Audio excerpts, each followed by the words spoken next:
A very good morning, students.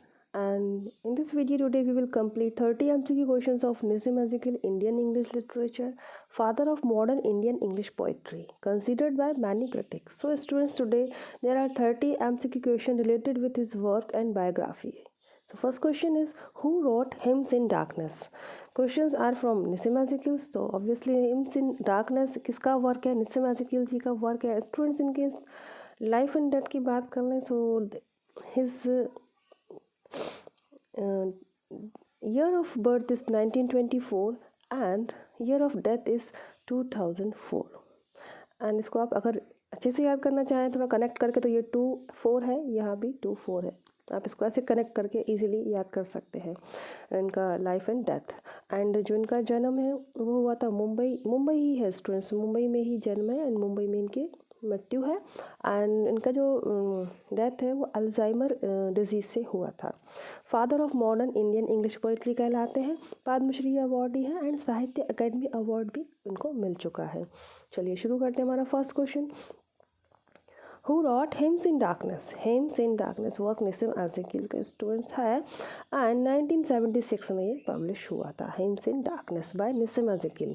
And Nissim Ezekiel's Hymns in Darkness is what is, ये है क्या? इसका फॉर्म्स ऑफ पोइट्री पूछ रहे हैं, सिलेबस में है फॉर्म्स ऑफ लिटरेचर. वो इसीलिए होता है कि आपको हर वर्क का फॉर्म्स पता होना चाहिए.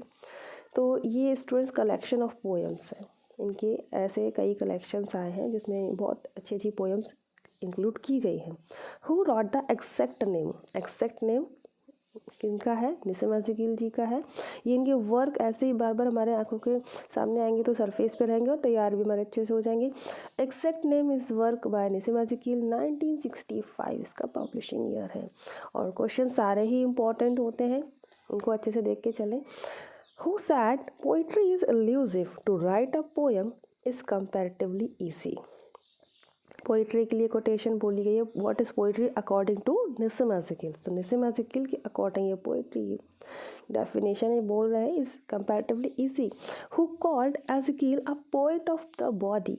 स्टूडेंट वेरी इंपॉर्टेंट पॉइंट है ये. इनके बारे में कोटेशंस, कोई भी पोइट हो जाते हैं उनके अवार्ड्स, अचीवमेंट, लाइफ, डेथ के अलावा कोटेशंस आती हैं. फिर उन्होंने क्या क्या बोली हैं, क्या क्या इंपॉर्टेंट कोटेशंस लिखे हैं और उनके लिए किसने उनको क्या बोला है या क्या उपाधि दी है या कोई उपनाम दिया है. बनते हैं ऐसे क्वेश्चन, जैसे कि इनको father of modern Indian English poetry कहा गया बहुत से क्रिटिक्स के द्वारा. चलिए, तो a poet of the body and an endless explorer of the labyrinths. तो स्टूडेंट्स ऑफ द माइंड, तो ये हमारा जो आंसर इसका हो जाएगा लिंडहैस. इन्होंने इनको a poet of the body कहा है, लिंडहैस ने. And again same answer next हो जाएगा हमारा. Who said Ezekiel is a poet of the city Bombay. Bombay city से इनका कनेक्शन बहुत डीप है, कई रचनाओं में इन्होंने उसके बारे में लिखा है. And poet of the city कहलाते हैं ये बॉम्बे. तो ये लिंडहैस ने इनको ये उपाधि दी है, ये कोटेशन इनके लिए बोली है. पोइट ऑफ द सिटी, तो आप ऐसे भी क्वेश्चन बन सकता है, who is called poet of the city? Answer is Nissim Ezekiel. And किसने कहा इनको, who said this quotation for him? So answer is Linda Hess. Next is which of the following poet wrote the essay Naipaul's, India and mine? Students question is easy, as हम लोग पढ़ ही रहे हैं निसिम एज़ेकियल को, बट स्टूडेंट्स हमको इसमें ध्यान रखना है नाइपोल्स, इंडिया एंड माइन जो हमारे निसिम एज़ेकियल का वर्क है उसकी फॉर्म है ऐसे वर्क है. हम इनको पोइट्री वे में देखते हैं, इनकी जो पहचान है, मेन आइडेंटिटी है लिटरेचर वर्ल्ड में इनकी पोइट्री से है. लेकिन हमको जब इनको पढ़ना है इनकी बायोग्राफी को, तो इनके सारे पॉइंट्स कवर करना है. इनका ऐसे वर्क है, प्रोज वर्क है, कुछ ड्रामा है वो भी. सो ये ऐसे है इनका Naipaul's, India and mine by Nissim Ezekiel. Next question is How did the villagers in Night of the Scorpion by Nisim Ezekiel react to the unfortunate incident? तो विलेजर्स कैसा रिएक्ट करते हैं एक उस अनफॉर्चुनेट इंसिडेंट में. तो इनकी जो पोयम है नाइट ऑफ द स्कॉर्पियन की बात चल रही है, उसमें ये कुछ इवेंट हुआ था. तो हुआ ये था night of the scorpion. Scorpion होता है नाइट में घर में घुस जाता है, मदर को काट लेता है, मदर को बहुत प्रॉब्लम हो जाती है. तो फिर आसपास के विलेजर्स आ जाते हैं, गांव वाले लाइक. तो उनका रिएक्शन क्या होता है? Answer is D, they came in swarms to console the family. वो आते हैं स्वार्म्स में, झुंड बना के, कलेक्टिव नाउन है ये swarms. To console the family, family को कंसोल करने, सांत्वना देने, लाइक बस, और कुछ उनका रोल नहीं होता है कि उनका दर्द कम कर दें। पोएम इंपॉर्टेंट है night of the scorpion. In India Nissim Ezekiel depicts the relationship between. So India में इन्होंने जैसा कि लिखा है अपने लिटरेचर, तो क्या कौन से रिलेशन को डिपिक्ट किया है, वर्णन किया है? Answer is a, literature and sex. PGT में आ चुका है ये क्वेश्चन, आप देख सकते हैं सारे क्वेश्चन इंपॉर्टेंट जो पूछे जा चुके हैं। इस तरह से आप समझ सकते हो कि क्वेश्चन कैसे बनते हैं, स्ट्रक्चर कैसे किए जाते हैं। Choose the correct answer out of the given option. In which of his poem does Nissim Ezekiel depict the moving picture of the suffering of a mother? अपनी इनमें से किस पोएम में इन्होंने एक मदर की जो सफरिंग थी, तकलीफ थी, इस तरह से मूविंग पिक्चर के रूप में दर्शाया है? विजुलाइजेशन, बिल्कुल, imagery sense, poetic device imagery क्या होती है ना, वो हमको यहाँ मिलेगी इस पोएम में। Answer is night of the scorpion again. Night of the scorpion is very important poem by Nissim Ezekiel. Next is Nissim Ezekiel's poem Background Casually Reflect His Love for Religion।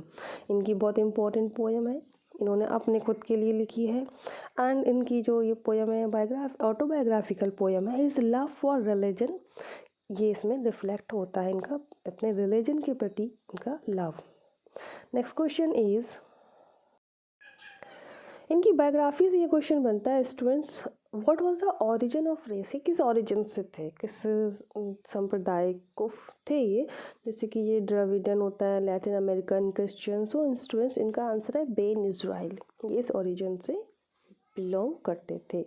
निसिम Ezekiel, which of the following Indian English poets was professor of English at Bombay university?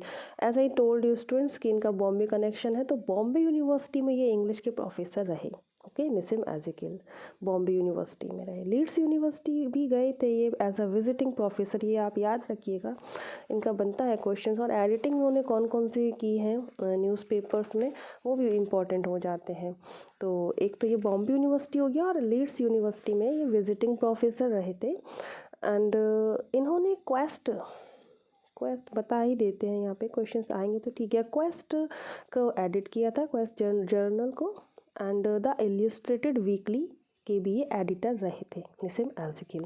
ऐसे question बन सकता है, इनमें से कौन quest के editor रहे, कौन इसमें से द इलिस्ट्रेटेड वीकली जर्नल के एडिटर रहे, तो निसिम एजेकिल क्वेश्चन बन सकते हैं ऐसे हमारे। Next question is, in his poem a morning walk Nissim Ezekiel talks about, किस बारे में बात करते हैं अपनी इस पोएम में? मॉर्निंग वॉक इन्हीं की पोएम है। तो ये बात कर रहे हैं, ये कोटेशंस लिखी है। अगर ये कोटेशन पूछ ली जाए, ये लाइंस लिख के कि ये लाइंस किस पोएम की हैं या किस पोइट ने लिखी हैं, निसिम एजेकिल ने लिखी है अ मॉर्निंग वॉक में।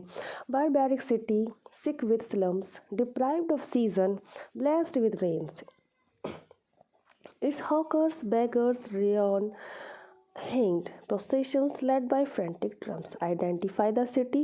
ऑब्वियसली स्टूडेंट्स इनके ये आंसर है मुंबई सिटी की ये बात कर रहे हैं। इसमें स्लम्स है, ब्लेस्ड विद रेन्स है, बारिश काफ़ी होती है वहाँ के, हॉकर्स, बैगर्स, सब कुछ बताते हैं इस पोएम में, मॉर्निंग वॉक में बता रहे हैं ये। English Ezekiel's poem background casually is written about, किस बारे में लिखी है इन्होंने अपनी ये poem background casually? So himself, answer is himself, अपने ही बारे में लिखी है। And next question is, A Time to Change was written by, again इन्हीं का वर्क है ये, टाइम टू चेंज, ये निसिम एजेकिल का वर्क है। कलेक्शन ऑफ पोएम्स है स्टूडेंट्स, फॉर्म की यदि बात कर लें। Next question is, my mother only said, मेरी माँ ने सिर्फ यही कहा, thank God the scorpion picked on me and spared my children. So किस पोएम में ये लाइंस बोली गई हैं कि स्कॉर्पियन ने मुझे ही पिक किया, मेरे बच्चों को छोड़ दिया, लाइक जब वो नाइट में आता है ना, स्कॉर्पियन माँ को ही काट लेता है। So answer is C, night of the scorpion. बहुत इंटरेस्टिंग पोएम है स्टूडेंट से। Who wrote Nalini a comedy, Nalini comedy work है, किसने लिखा है? निसिम एजेकिल का वर्क है Nalini a comedy. Who is the protagonist in Ezekiel's play? Marriage poem a tragic comedy, ये इनका एक प्ले है marriage poem a tragi comedy, ठीक है, प्ले के नाम चल रहे हैं क्योंकि हम इनको पोइट्री वाइज देख रहे हैं, पोइट्री कलेक्शंस इनके बहुत ब्यूटीफुल हैं, बट इनके ये 2-3 प्ले के नाम भी हमारे सामने आएंगे। Marriage poem, a tragi comedy play by Nissim Ezekiel's. और इन्होंने पूछे हैं प्रोटोगोनिस्ट यानी मेन कैरेक्टर। प्रोटोगोनिस्ट में हीरो विलन कोई भी हो सकता है पर वो मेन कैरेक्टर होना चाहिए। Answer is C, Naresh. Who wrote the famous play the sleepwalkers, इनका फेमस प्ले है ये sleepwalkers, Nissim Ezekiel ji का। And again next question, who wrote the poem background casualty, Nissim Ezekiel, जो कि इन्होंने अपने खुद के लिए लिखी थी। एंड इसमें इनका क्या रिफ्लेक्ट होता है, हिज लव फॉर रिलीजन, इनका लव इनके रिलीजन के प्रति। Next question is who wrote poster prayers, Nissim Ezekiel's. Poster prayer जो वर्क है नसीम-ए-आज़िज़ गिल जी का है। And in which poem Ezekiel call himself a poet, a rascal and clown. तो जैसा कि मैंने आपको बताया स्टूडेंट्स, इन्होंने जो पोएम अपने लिए लिखी थी ना, for himself, that is background casualty, उसी में इन्होंने अपने आप को एक पोएट, एक रास्कल, एक क्लाउन कह के पुकारा है। Answer is a, background casualty. Who wrote the very Indian poem in Indian English? Very Indian poem in Indian English किसने लिखी है, नसीम-ए-आज़िज़ गिल ने लिखी है। ये सारे इंपॉर्टेंट वर्क्स हैं। एमसीक्यू का मतलब ही यही होता है कि सरफेस पे आपके क्वेश्चंस आ जाएं। आप बायोग्राफी भी पढ़ते हैं, डिटेल में पढ़ते हैं, थ्योरी वाइज पढ़ते हैं तो इतना क्लियर नहीं होता है, एमसीक्यू से ज़्यादा क्लियर हो जाता है। और फिर आप इन्हें लिख लो तो बात ही अलग हो जाएगी, फिर तो कंफर्म हो जाते हैं आपके points. Nissim Ezekiel's play Nalini is a comedy, पीछे हमने पढ़ाई है नलिनी क्या है, कॉमेडी वर्क है इनका, प्ले है। और प्ले में भी जैसे कि हमारे ड्रामा में भी डिफरेंट फॉर्म्स चलते हैं, कॉमेडी, ट्रेजिडी, ट्रेजी कॉमेडी, तो ये कॉमेडी वर्क है। ओके, फॉर्म्स ऑफ लिटरेचर आप लोग आई होप सभी ने वो देख लिए होंगे जो मैंने वीडियो बनाए फॉर्म्स ऑफ लिटरेचर के, प्रोज, पोइट्री, ड्रामा के, वेरी इंपॉर्टेंट है, बहुत पहले बनाए थे और अभी भी सबसे ज़्यादा स्टूडेंट्स वो देखते हैं। तो आप लोग जिन्होंने नहीं देखे हो प्लीज़ उनको देख लीजिएगा। एंड मैचिंग, इस तरह से क्वेश्चंस का फॉर्मेट भी देखते चलो कैसे क्वेश्चंस बन रहे हैं। ये सिर्फ नसीम-ए-आज़िज़ गिल पे अप्लाई नहीं होंगे, अदर्स पोइट पे भी अप्लाई हो सकते हैं इस तरह के क्वेश्चन। सो नसीम-ए-आज़िज़ गिल का डेट बर्थ ईयर है 1924, प्रीतिश नंदी जी 1947, रविंद्रनाथ टैगोर 1861 एंड राजा राव जी 1908। तो आंसर इज 3। ऐसे मैचिंग भी आ सकती है इनकी। कहने को हम सोचें कि हम लोग बहुत डीप क्वेश्चन पढ़ लें और डीप जाने के चक्कर में हम सरफेस के क्वेश्चन भूल जाते हैं। इनका डेथ और बर्थ ईयर ही ना पता हो तो फिर कैसे, ठीक है। तो सरफेस के क्वेश्चन पक्के होंगे तो डीप अपने आप ही हम सॉल्व कर लेंगे, क्योंकि जब हम एग्ज़ाम में देखते हैं तो एमसीक्यूज जब सॉल्व करते हैं तो ऐसा नहीं होता है कि वो एज इट इज़ हमको क्वेश्चन मिल जाए। हाँ, लेकिन जब हम सॉल्व करते हैं जो नहीं है वो नहीं वालों को रिमूव करोगे तो सही आंसर निकल के आता है। इस तरह से कई पॉइंट होते हैं। तो सरफेस क्वेश्चंस को हम लोग हल्के में ना लें कि ये इजी क्वेश्चन पढ़ रहे हैं, ये इजी नहीं है। एग्ज़ाम रूम में सारे ही समझ में आ जाते हैं फिर। ये हम पढ़ चुके हैं। Which among the following is not a typical Indian English poem by Nissim Ezekiel. तो ये पोएम्स नसीम-ए-आज़िज़ गिल जी की हैं, इनमें से कौन सी नहीं है एक इंडियन टच वाली पोएम, है ना, इंडियन टच है जिसमें टिपिकल। तो how the English lesson ended, हालांकि ये चारों पोएम हमारे नसीम-ए-आज़िज़ गिल जी की ही हैं, बट ये पोएम इंडियन इंग्लिश पोएम में कंसिडर नहीं की जाती है। बाकी जो the railway clerk, goodbye party of miss Pushpa and the patriot, ये सारी की पोएम इन्हीं की ही इंडियन इंग्लिश पोएम में कलेक्ट होती हैं। Next question is who wrote these line, ये लाइन्स किसने लिखी हैं। लाइन्स देख लीजिए, आंसर तो इसका आज़िज़ गिल ही है। और I can not leave this island, I was born hair and belong, मैं इस आइलैंड को नहीं छोड़ सकता, मैं यहीं पैदा हुआ हूँ, यहीं से जुड़ा हुआ हूँ। Answer is D, Ezekiel. Island इनकी एक पोएम है students. Okay, Nissim Ezekiel's belong to the dash community, किस कम्युनिटी से बिलोंग करते थे ये, ज्यूइश, बेन इज़राइल ज्यूइश, ऐसा बनता है क्वेश्चन इनका। नसीम-ए-आज़िज़ गिल इज़ अ बॉर्न ज्यू, ये क्वेश्चन इसलिए 2-3 बार रिपीट हो रहा है कि आ चुके हैं। देखिए कन्फ्यूज़न जाएगा कौन से पोएट है, अगर जिसने बिल्कुल नहीं है जिसकी तैयारी तो वो तो इस पर भी कन्फ्यूज़ हो जाएंगे ना। नसीम-ए-आज़िज़ गिल इज़ अ बॉर्न ज्यू। तो एमसीक्यूज़ हमारे यहाँ कंप्लीट हो गए। अब ये कुछ इनके वर्क्स हैं साथ में देख लेंगे। टाइम टू चेंज, 60 पोएम, ये सब इनके पोइट्री कलेक्शंस हैं। ओके, इनका हमें देखना है mainly publishing year 1952, time to change, sequence में लिखे हैं ये सारे। 60 पोएम आई थी 1953 में। द डिस्कवरी ऑफ इंडिया 1956, 1959 में इनका वर्क आया था the third and 1960 the unfinished man, very important, and 1965 the exact name, okay, exact name, and ये भी इनकी पोएम है snakes in and other poems. ये जो इनकी अनफिनिश्ड मैन है इसमें इनकी वेरी इंपॉर्टेंट पोएम है एंटरप्राइज, वो इस कलेक्शन में है। ऐसे इन कलेक्शन में कौन सी इंपॉर्टेंट पोएम्स हैं, ऐसे भी डीप क्वेश्चन जाए तो एंटरप्राइज इनकी जो पोएम है वो एग्जैक्ट अनफिनिश्ड मैन में है, ठीक है। एंड जो इनकी पोएम है कौन कौन सी, नाइट ऑफ द स्कॉर्पियन, वो इसमें है, एग्जैक्ट नेम में है। Poet love and bird watcher poems इनकी एग्जैक्ट नेम में है, जो कि 1965 में ये कलेक्शन आया था। एंड इनकी वेरी इंपॉर्टेंट पोएम है फिलॉसफी, वो भी एग्जैक्ट नेम में है। एंड उसके बाद हम और भी पोएम्स इनकी देख लेंगे, जैसे कि कलेक्शन है जैसे हिम्स इन डार्कनेस, 1976 में आया था ये। तो 1976 में जो हिम्स इन डार्कनेस आया था स्टूडेंट्स, इसमें जो इम्पोर्टेंट पोएम्स हैं वो देख लेंगे हम लोग। आइलैंड, द बैकग्राउंड कैजुअलिटी जो पोएम हमने पढ़ी है ना इनकी, the background casualty autobiographical poem है। एंड आइलैंड पोएम जो इनकी है वो इसी कलेक्शन में, हिम्स इन डार्कनेस में, जो कि 1976 में पब्लिश हुआ था। तो इनके कुछ पोएम्स कलेक्शंस हैं, ये इंपॉर्टेंट है। एंड लास्ट में देखिए लेटर डे साल्म, इसका कितना इंपॉर्टेंट क्वेश्चन बनेगा। 1982 में ये जो कलेक्शन इनका पब्लिश हुआ था लेटर डे साल्म, एंड इसी कलेक्शन के लिए नेक्स्ट ईयर 1983 में इनको स्टूडेंट्स मिला था साहित्य अकेडमी अवार्ड, ठीक है, साहित्य अकेडमी अवार्ड। तो जो बच्चे MCQ देख के वीडियो को निकल गए होंगे उनके ये पॉइंट रह जाएंगे। 1983 में साहित्य अकेडमी अवार्ड मिला था इनको, और लेटर डे साल्म के लिए मिला था, जो कि इन्होंने 1 साल पहले लिखा था 1982 में, 1982 में। एंड अवार्ड्स की बात आई है तो बता दें, इनको जो पद्मश्री मिला था, पहले तो याद रखना है कि क्या मिला है, पद्मश्री, पद्म भूषण या पद्म विभूषण। इनको मिला है पद्मश्री, ओके, पद्मश्री मिला है 1988 में, 88 कैसे भी याद कर सकते हो, ठीक है। इनके डेथ ईयर और लाइफ ईयर में 4 तो है ही, 4 2 8 8 1988 में इनको मिला है पद्मश्री अवार्ड, ओके।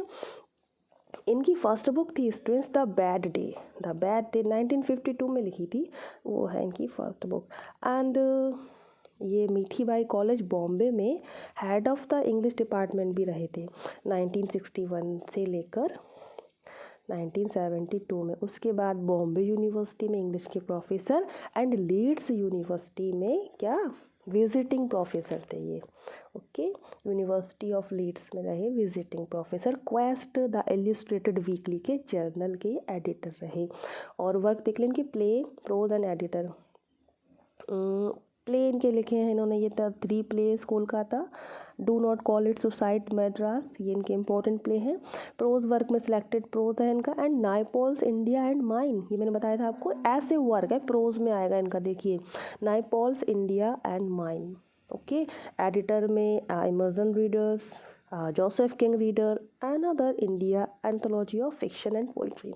बस एक बार मकसद ये होता है, आपके आंखों के सामने से ये नाम अगर निकल गए, आपने एक बार देख लिया तो एग्ज़ाम रूम में आपको ये याद आ जाएंगे, ठीक है। बार बार भी अगर देखो तो ऐसा नहीं होगा कि हमने नहीं पढ़ा, वो चीज़ नहीं होनी चाहिए, आपका सब क्लियर एंड कवर होना चाहिए। और ये है इनकी इम्पोर्टेंट पोएम्स, ठीक है, जो उन कलेक्शन में भी होंगी, हाँ, पर ये ज़्यादा इंपॉर्टेंट है, इनके नाम अलग से ले लिए गए। Enterprise, a time to change, philosophy, island, for Elkana, ये मैचिंग में आ सकती हैं, कौन सी है या कौन सी नहीं है। तो ये भी प्रोफेसर ये थे, ठीक है। Philosophy, enterprise, soap, marriage, in the country cot, how the English lesson ended, the paradise flycatcher, night of the scorpion, goodbye party of miss Pushpa TS, entertainment, and background casual, ये जो इनकी last में निकली है, poet lover and bird watcher, ये दोनों, background casually, poet lover and bird watcher. Students बहुत ही शॉर्ट में बताने की कोशिश करी, इनके 30 MCQs और इनकी वर्क्स और जितने पॉइंट्स इंक्लूड कर सकते थे, इनके लाइफ डेथ, इनका अवार्ड्स, अचीवमेंट्स। और एक पॉइंट और बनता है, इन्होंने जवाहरलाल नेहरू जी की पोइट्री को इंग्लिश से मराठी में ट्रांसलेट किया था वृंदा नायर जी के साथ मिलकर कोलाबोरेशन में। तो बनेंगे पॉइंट्स कैसे भी। Thank you for watching this lesson, like करें, शेयर करें, कमेंट्स करें। वीडियो कैसा लगा और आपको किस टॉपिक पे चाहिए, आप किस एग्ज़ाम की तैयारी कर रहे हैं, बताएंगे तो अच्छा लगेगा। Thank you so much for watching this lesson. खुश रहिए, पॉजिटिव रहिए। जय हिंद।